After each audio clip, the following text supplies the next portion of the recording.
Lens operation একটি permanent implantation. চোখে কাটাছেঁড়ার ভয়ে অনেকেই ছানি অপারেশন করতে দেরি করেন বা ছানি একদম পেকে যাওয়ার বা ম্যাচিওর ক্যাটারাক্ট হয়ে যাওয়ার পরই অপারেশন করেন। ছানি অপারেশন এখনকার দিনে সম্পূর্ণ বিনা যন্ত্রণাতেই হয়। নমস্কার, আমি ডক্টর সুমন দাস। আমি দিশা আই হসপিটালের অ্যান্টেরিয়র সেগমেন্ট এবং ক্যাটারাক্ট সার্জন। আমি দিশা আই হসপিটালের মেচেদা ব্রাঞ্চের সঙ্গে যুক্ত। অপারেশনের প্যাকেজ কত তার উপরে নির্ভর করে কিন্তু লেন্স নির্ধারণ করার সিদ্ধান্ত নেওয়া উচিত নয়। এছাড়াও পেশেন্টদের অনেকের ক্ষেত্রেই ছানির সাথেও চোখের অন্যান্য সমস্যা যেমন রেটিনার সমস্যা বা গ্লুকোমার সমস্যা এই সমস্ত থাকলে সেক্ষেত্রেও লেন্স নির্বাচনের ক্ষেত্রে ডাক্তারবাবুর সাথে ভালো করে আলোচনা করে নিয়েই লেন্স নির্ধারণ করা উচিত। কারণ লেন্স অপারেশন যেহেতু একটি পার্মানেন্ট ইমপ্ল্যান্টেশন, সেক্ষেত্রে একবার ইমপ্ল্যান্ট হয়ে যাওয়ার পরে লেন্স বারবার বের করে আনা কিন্তু মুশকিল হয়। সেক্ষেত্রে যে লেন্সটি ফাইনাল হবে সে ব্যাপারে পেশেন্ট যেন সম্পূর্ণ অবহিত হয়ে তারপরেই ছানি অপারেশনের সিদ্ধান্ত নেয়। চোখে কাটাছেঁড়ার ভয়ে অনেকেই ছানি অপারেশন করতে দেরি করেন বা ছানি একদম পেকে যাওয়ার বা ম্যাচিওর ক্যাটারাক্ট হয়ে যাওয়ার পরই অপারেশন করেন। সেক্ষেত্রে আপনাদের এই ভয় দূর করার জন্য বলি, ছানি অপারেশন এখনকার দিনে সম্পূর্ণ বিনা যন্ত্রণাতেই হয়, অর্থাৎ পেশেন্টকে কোনো রকম ইঞ্জেকশান বা সেলাই এর মাধ্যমে অপারেশন আর করা হয় না। এখন চোখের একটি ড্রপ দিয়ে চোখের সারফেস এবং চোখের ভিতরে অবশ করে দেওয়া হয়, যাকে টপিক্যাল অ্যানাস্থেসিয়া বলে। এই টপিক্যাল অ্যানাস্থেসিয়ার মাধ্যমে মেশিনের মাধ্যমে অর্থাৎ ফেকো ইমালসিফিকেশন পদ্ধতির মাধ্যমে ছানি অপারেশন করা হয়। এক্ষেত্রে চোখে কোনো কাটাছেঁড়া কিছুই করা হয় না। একটি ছোট 2 থেকে 3 মিলিমিটারের মতো ছিদ্রের মাধ্যমে ফেকো যন্ত্রের মাধ্যমে চোখের ছানিটিকে চোখের ভিতরেই সেটিকে পরিষ্কার করে পার্মানেন্ট লেন্স ইমপ্ল্যান্ট করে দিই।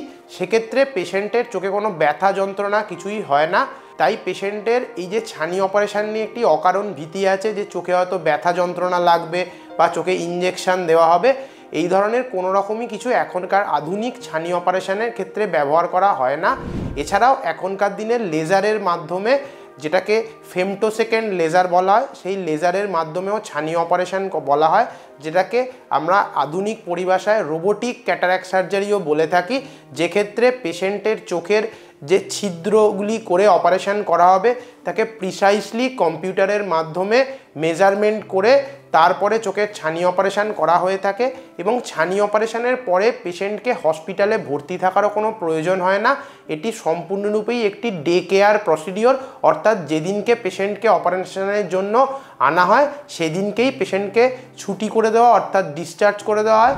ম্যাক্সিমাম ক্ষেত্রে হসপিটালের স্টে 4 থেকে 5 ঘন্টার মতো হয়ে থাকে এবং অপারেশনের পরে চোখে কোনো ব্যান্ডেজ বা পেশেন্টকে বিশ্রামেরও খুব বেশি প্রয়োজন হয় না। পেশেন্টকে একটি কালো চশমা পরে ছেড়ে দেওয়া হয় এবং পেশেন্ট নর্মালভাবে 6 থেকে 12 ঘন্টা অর্থাৎ পরের দিন সকাল থেকেই কিন্তু পেশেন্ট সম্পূর্ণ পরিষ্কারভাবে দেখতে পান। এবং পেশেন্টের চোখে যেহেতু কোনো ইঞ্জেকশান বা অ্যানাস্থেটিক এজেন্ট প্রয়োগ করা হয় না, তাই এই ইঞ্জেকশানের যে পার্শ্ব প্রতিক্রিয়া থাকে সেগুলোর কোনো সম্ভাবনা নেই। এবং বিভিন্ন শারীরিক কোমরবিডিটি অর্থাৎ হার্টের পেশেন্ট বা কোনো নিউরোলজিক্যাল ডিসঅর্ডারের পেশেন্ট বা ডায়াবেটিক বা হাইপারটেনসিভ পেশেন্টদের ক্ষেত্রেও অ্যানাস্থেটিকের কিছু সাইড এফেক্টস থাকে।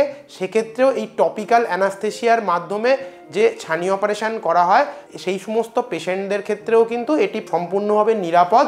এবং পেশেন্টের যে অপারেশনের পরে দৃষ্টির যে পরিষ্কার স্বচ্ছ ভাব সেটা পরের দিন থেকেই চলে আসে এবং সাধারণভাবে 5 থেকে 7 দিন বাদেই পেশেন্ট তার নর্মাল ডেলি কাজ অর্থাৎ ওনার যে জীবিকা বা ঘরের কাজ বা ভারী কাজকর্ম, মাথায় জল দিয়ে স্নান করা, সমস্ত কিছুই পেশেন্ট কিন্তু 5 থেকে 7 দিনের মধ্যেই আবার নর্মাল লাইফ শুরু করতে পারেন।